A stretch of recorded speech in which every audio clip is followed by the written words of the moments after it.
Hello and welcome to episode 66 of The Witcher chapter by chapter book review, where I'll go through a summary of the latest chapter and give my detailed thoughts on it. Today I'm discussing chapter 16 and 17 from Season of Storms. And there's an interlude in there, of course, because there's so many interludes in this book. So there's an interlude between 16 and 17, and we'll go through that. It's really short, though. Not a whole lot to cover. It's a good one, though.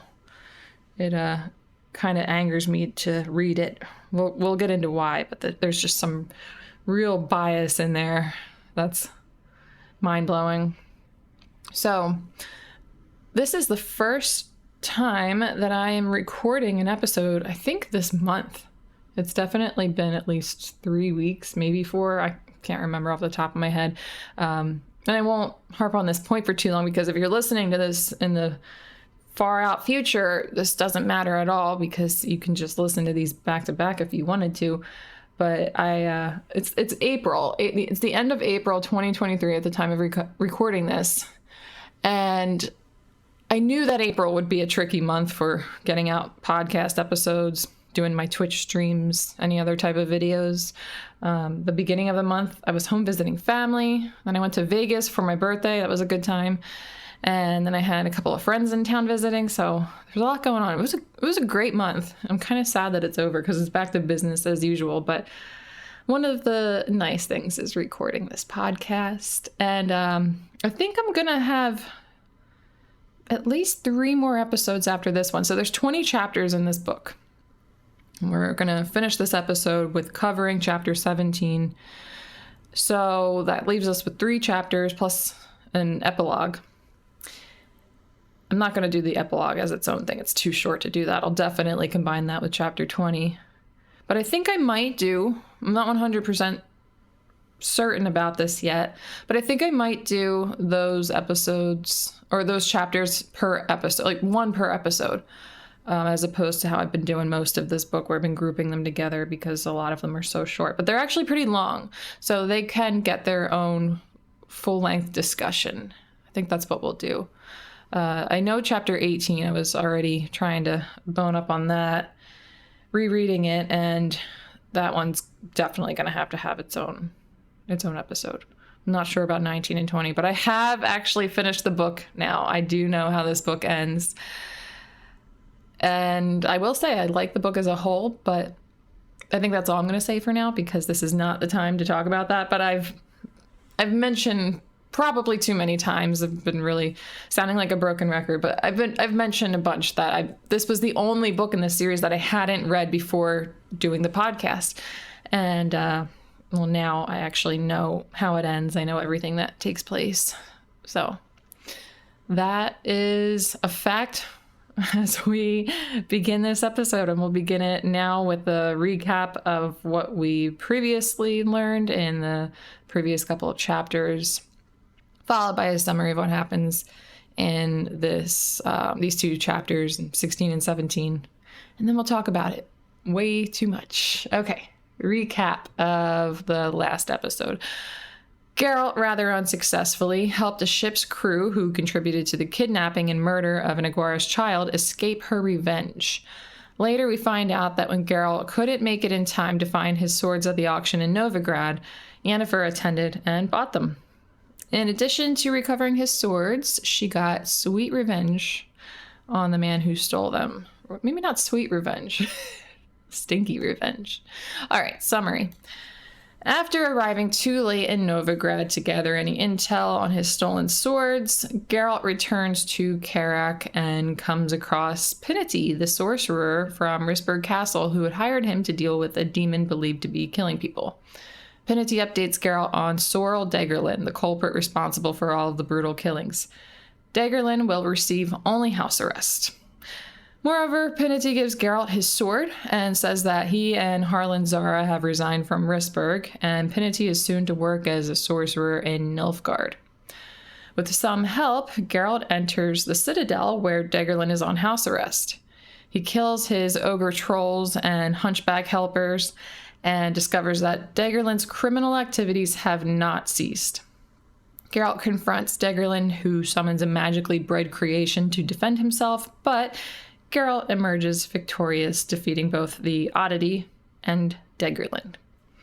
So Daggerland is dead with what we're going to cover in this episode, and that's wonderful news because he is one of the worst villains that has been in this entire book series. He is really disgusting in the things that we learn about him. Like, I mean, we already knew that he was terrible by this point in the book, but we learn even more messed up things when we get to chapter 17. But we will get there.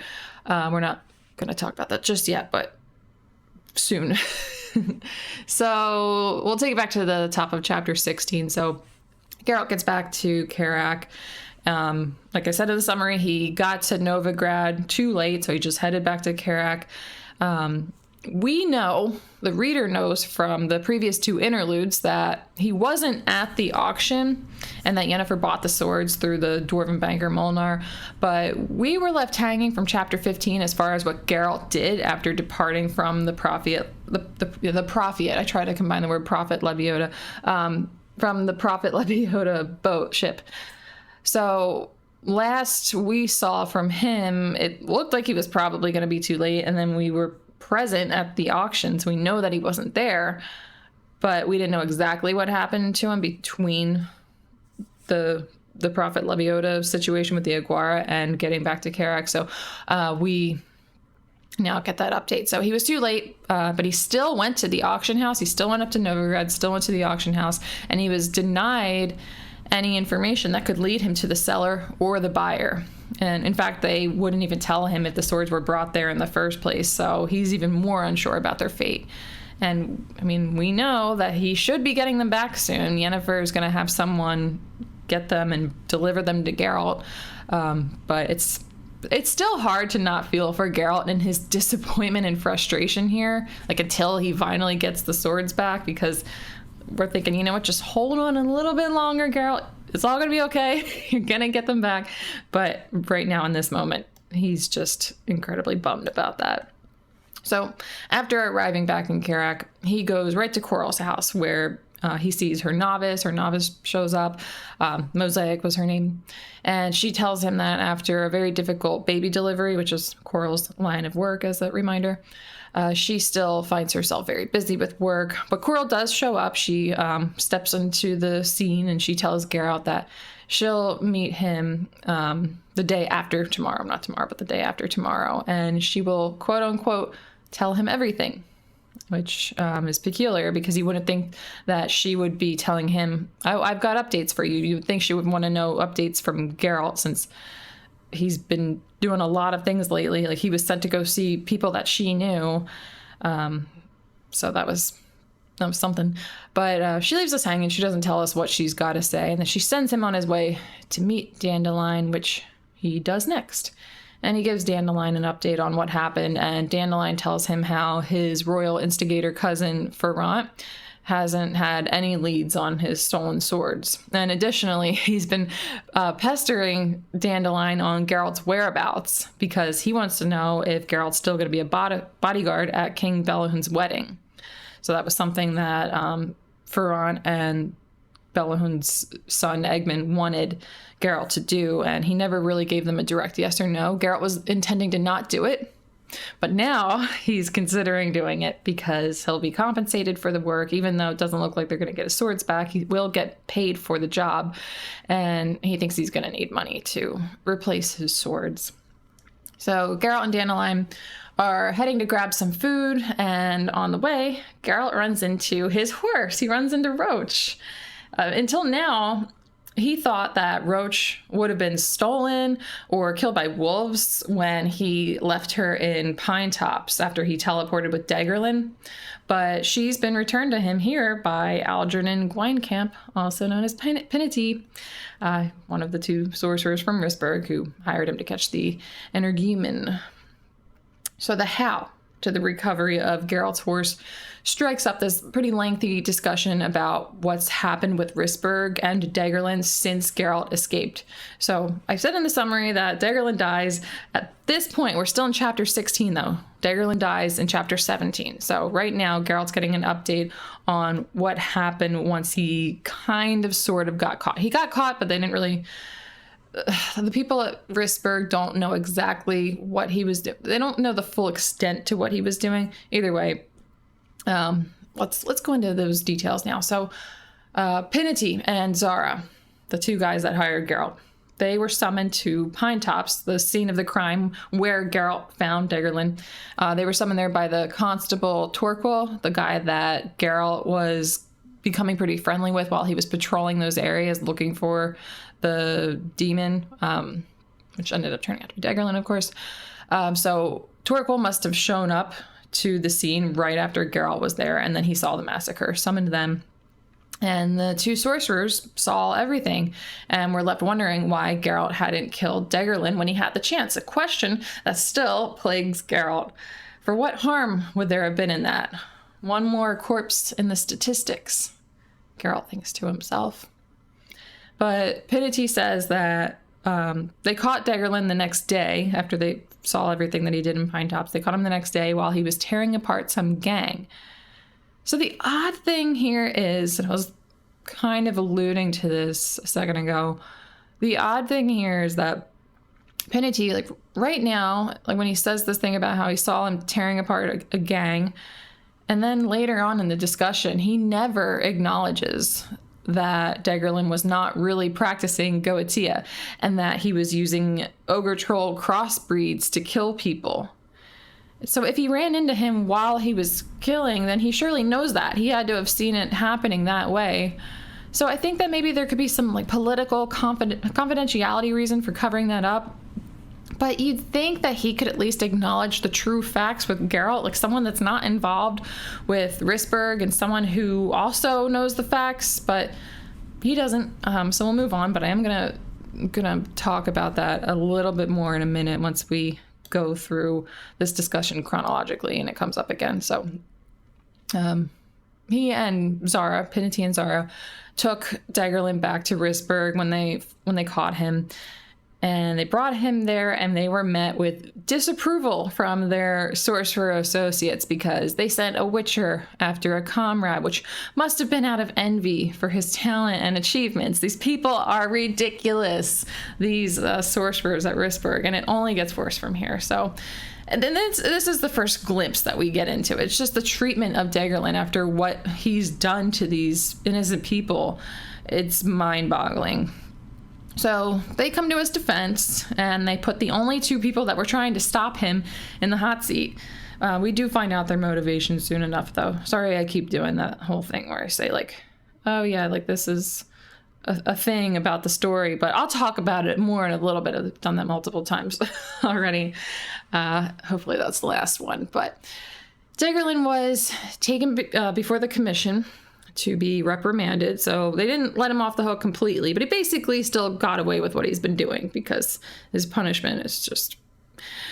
So before the commission, he played the victim and swore that he would never practice Goetia again. And then when Ordelin, the guy that basically runs the show at Rissberg, later came to his defense, they lent credence to him. And then Ordelin named Daggerlin his heir and successor, and he transferred his lab in the Citadel in this place called Mount Cremora to him, which the commission thought would be a good place for him to basically be on house arrest and think about what he's done, since it's this inaccessible place. Daggerlin really had Ordelin wrapped around his finger. It's so ridiculous.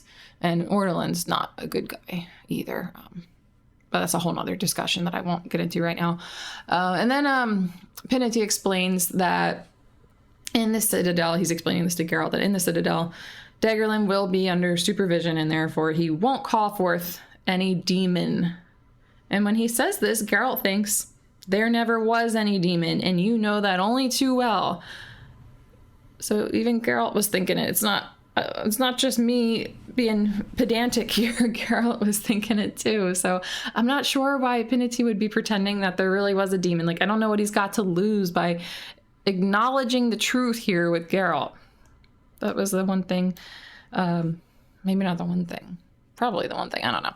But that was something that I came out of these couple of chapters still not fully satisfied with the lack of understanding there. It's not even a big deal. It's a pretty small detail, but I mean, part of doing these podcasts is paying it very close, too much attention to the ridiculously small details. So you'll have to forgive me for that. But we'll move on now. So Penity then goes to warn Geralt that since Daggerlin is isolated and he imposes no real threat, Geralt would be arrested if he tried to murder him, or if he just straight up completed a murder on him. So he advises him to just let it go. And then we're updated on Penity and Zara's employment status after these events unfolded. They were both asked to resign, and they're never going back. So Zara is leaving to serve the king in Povis, and Penity is going to Nilfgaard to work as a mage and fish in the pristine lakes. This guy really likes fishing, and apparently Nilfgaard's a great place for that. So that is what the future is at this moment supposed to hold for these guys. So they're not going to be involved with Rissberg, and I think that's good because they seem like the only level-headed ones there. But before Geralt and Penity conclude their conversation, the sorcerer gifts Geralt with a sword that he has no use for. He's like most mages, don't really need a sword that much, and he said it's just been collecting dust.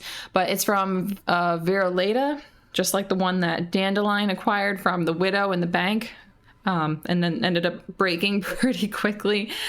So this one is real. This is an authentic Virolata, don't know if I'm saying that word right, but whatever, blade that Penity just gave to Geralt. And the way Geralt holds it and looks at it, you can tell this is a very nice thing. He doesn't even want to accept it at first because it's too nice. But he gives it to him. He tells him he's giving him this sword because he likes them. He likes Geralt, and he wants him to realize that not every sorcerer has it in for him. And you know what? I think I like Penity too. It's too bad that this is where he leaves the story when you realize that he's actually an okay guy. Yeah, he wasn't too bad, I guess, when Geralt met him, but Geralt wasn't too fond of him right away, and I always just kind of side with Geralt. Talk about bias. I'm very biased toward Geralt. I just love him. I feel like after how much I've read these books, I feel like Geralt's my friend. A non-existent person is my friend. God, that sounds depressing. Okay, so before he leaves, he says that he's got to say goodbye to someone before he goes to Nilfgaard. And we know from the letters that they previously exchanged with one another that someone is Quirrell. So then Geralt goes to find Dandelion, and he tells him he's got to leave right now, but he'll be back for the king's wedding. And he doesn't say where he's going, but we do find out in the next chapter, which we will cover after we cover the interlude in between these two chapters. So the interlude is a letter from the Rissberg sorceress Baruda Icardi to the head of the chapter of mages.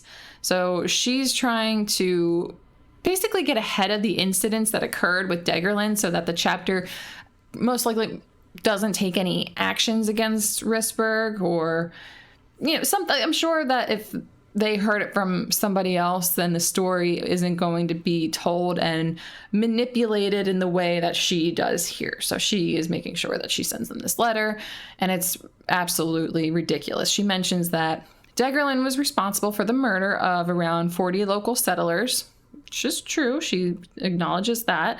And right away, this is where the bias comes in. She refers to the victims as unschooled and very low in the social hierarchy who abuse alcohol and lead immoral lives, as if to say their lives weren't that important to begin with. So that's messed up. Then she tries to remind the letter's recipient that Daggerland is an outstanding scientist and has accomplished many great things for the development of the human race. So she's really trying to manipulate the chapter's perspective on this matter. The victims were low lives that won't be missed anyway, and the criminal is attributing to great things for the world, so we should just put this matter behind us. Let's not even worry about it. And I think there's one point in the letter where she even says something like, oh, well, since this matter is already behind us, she's just assuming that they're not going to care because of the way that she is, God, what's the word? The way she's, I can't think of the word right now, but she's basically trying to alter their point of view on it so that they have a false perception.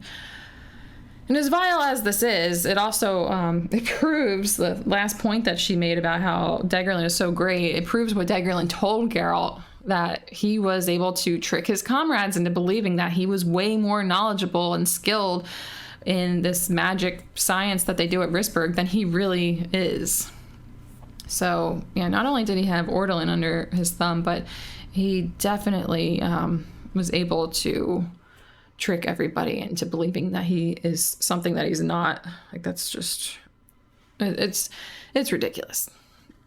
So then she says that Degerlin suffers from bipolar disorder, but Rissberg takes full responsibility for his care, and because of his temporary insanity, he just cannot take any criminal responsibility for what he did, and he will be treated in a secret location. So once she's checked all the boxes with them, victims undeserving of sympathy, victimizing Degerlin, establishing that he's being treated, she then brings up Constable Torquil. Sometimes I can get that name right and sometimes I can't. I don't know why. Torquil, whatever.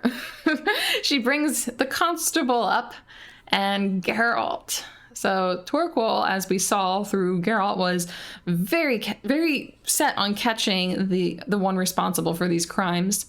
And Rissberg has become aware of this, and they want to put a stop to it because they are trying to do whatever they can to avoid a scandal, and they don't want him messing that up for them.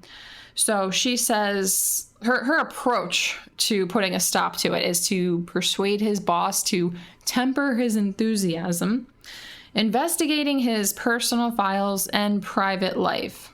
I guess to exploit anything they can dig up to make him look bad. Like, if he were to make them look worse, then maybe they can say, like, oh, look, back in 1219, he received riding a horse while inebriated. So, can we really take what he says at face value? This guy's a criminal. This guy has bad judgment.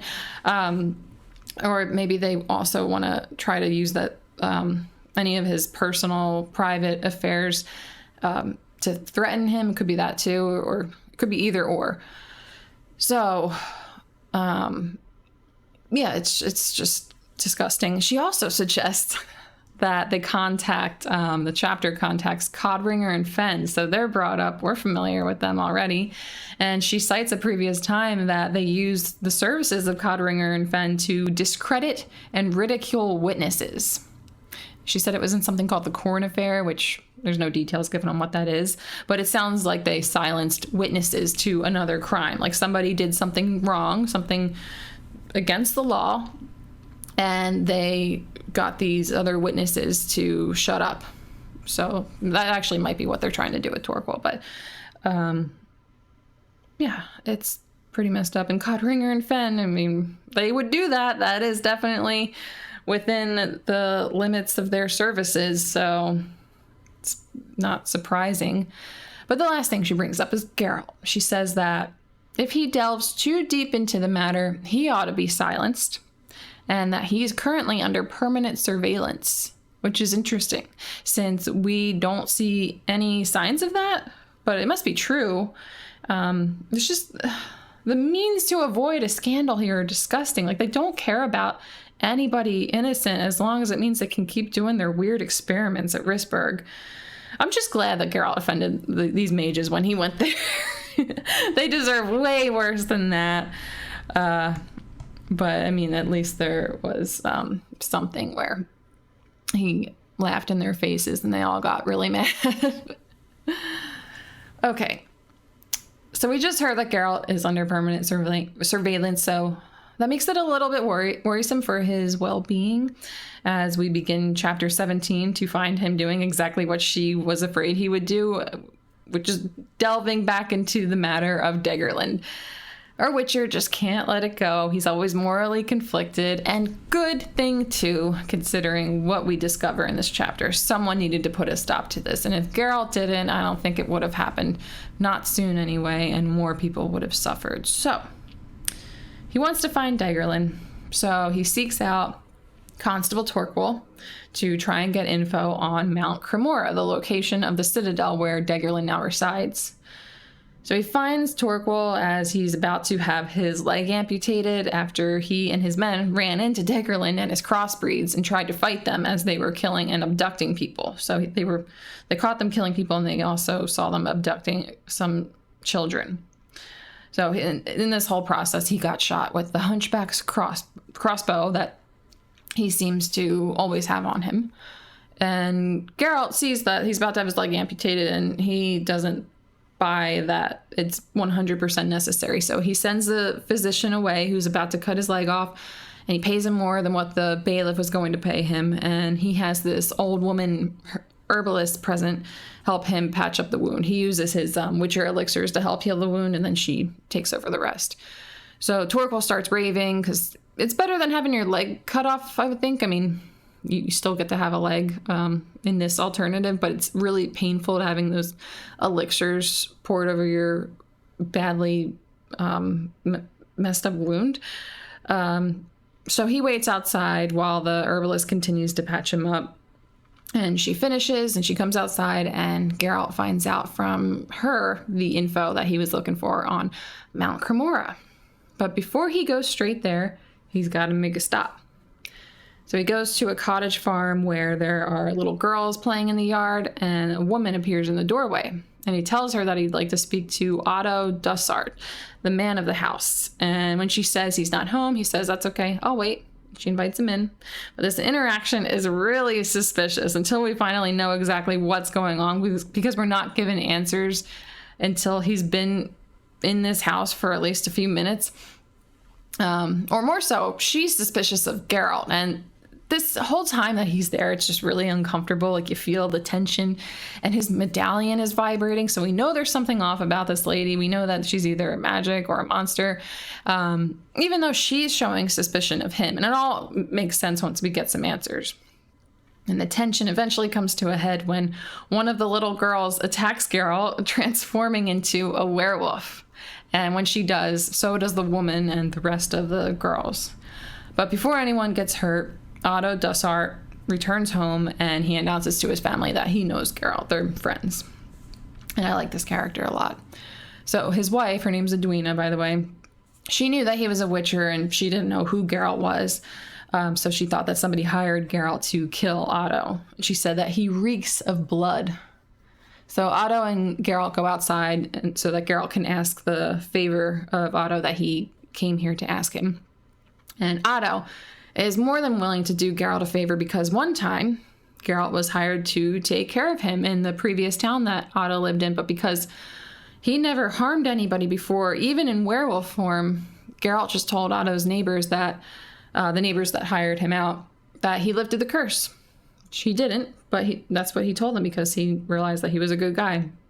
And it's actually a pretty nice little story, because Geralt also advised him to move out of that town, because the neighbors were always just going to have this prejudice against him, even though they thought he wasn't a werewolf now.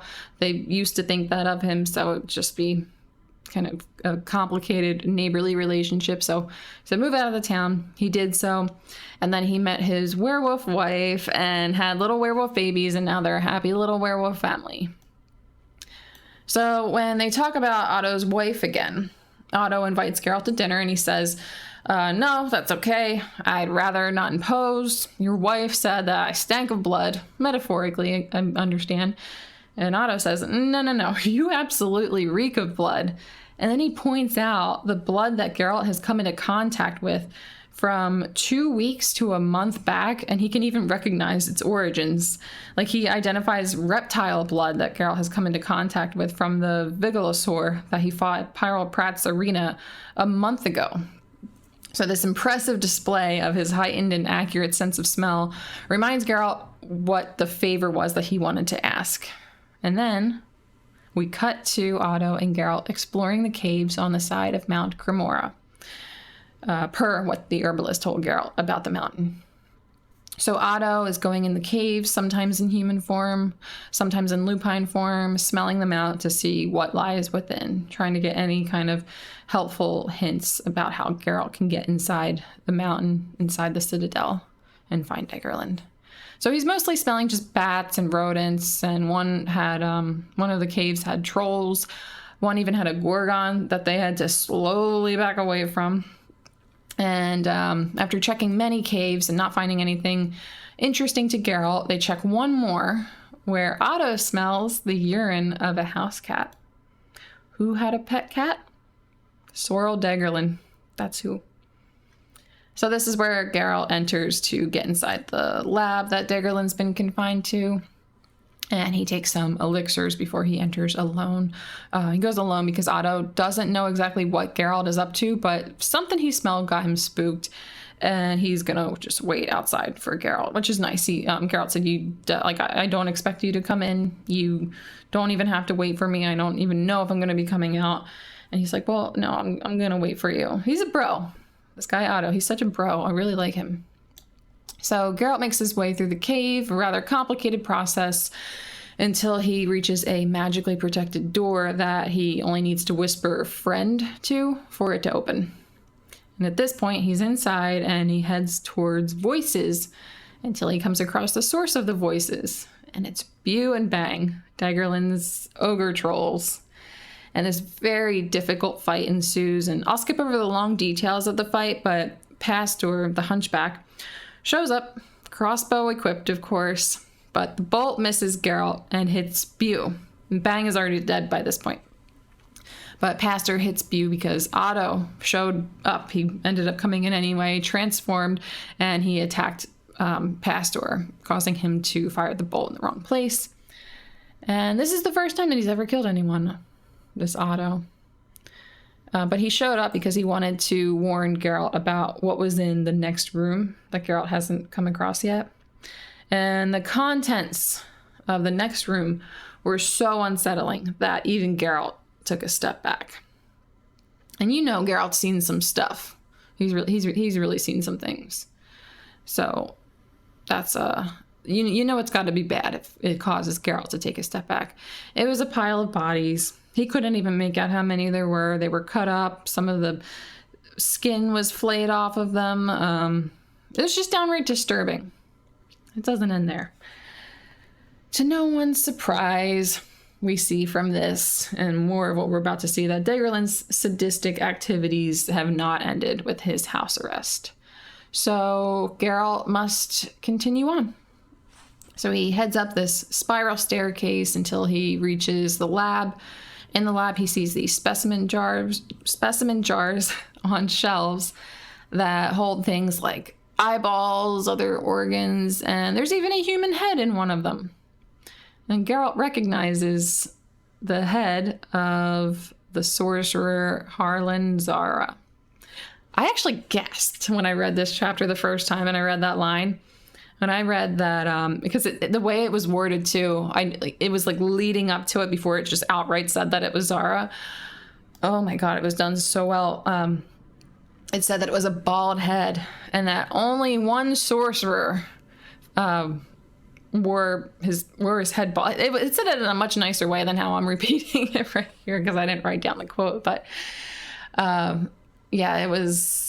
You knew who it was when it said something about a bald sorcerer, and then it said, evidently Harlan Zara never made it to Povis, so Daggerlin got him. I went when I read that. That guy was not very nice, but he was like him and Penitty were the only two at Rissberg that weren't terrible, terrible people. So it was really crappy that happened. So there's additional extremely disturbing things in the lab that I'm also going to skip over because it really makes me sick to think about. If you're listening to this, though, I'm sure you've read it, so I think you know what I'm talking about. If you haven't, then, and you really want to know, go read it. This is chapter 17 that we're covering in this moment, but it's very, very messed up. So Geralt continues through the living quarters until he meets Daggerland, who has some small gray creature that he calls Beta protecting him, probably another crossbreed. And Beta is equipped with a saber, and then he's told by Daggerland to attack. And this creature is really fast and skilled, but Geralt, especially with the elixirs, gets the better of him, and he kills him. And stupid Daggerland, instead of running, tries to conjure a spell to attack Geralt, but he's too slow, and Geralt gets to him and chokes him. And in a desperate attempt to live, Daggerland begs for his life. He's trying to pass the blame on others like Ortolan and Baruda Cardi, but Geralt keeps choking him until he's gone. And then his kitty cuddles up against his body and looks at Geralt, and he tells the cat, "I had to. It was necessary. If anyone, you ought to understand." And the cat narrowed its eyes to indicate that it did. And that is how chapter 17 comes to an end. So, closing thoughts. I'm very glad that we are done with Daggerlin. It's an interesting villain.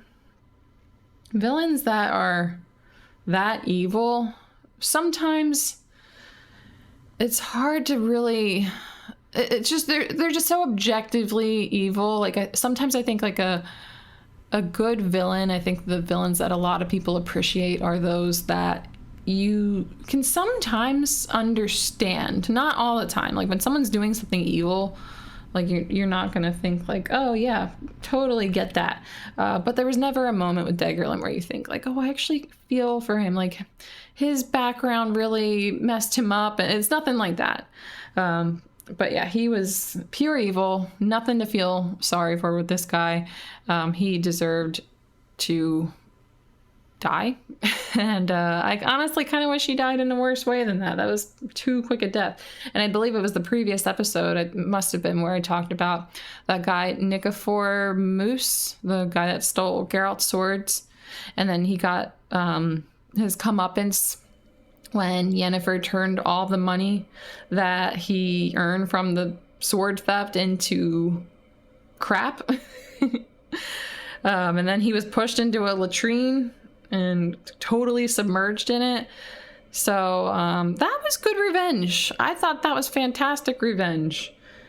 But Daggerlin, this was too fast for him. After all the pain and suffering he caused, and some of the other things that Geralt found in the lab that I didn't mention, he deserved worse. But he's not going to be doing anything to anybody anymore, so that is good.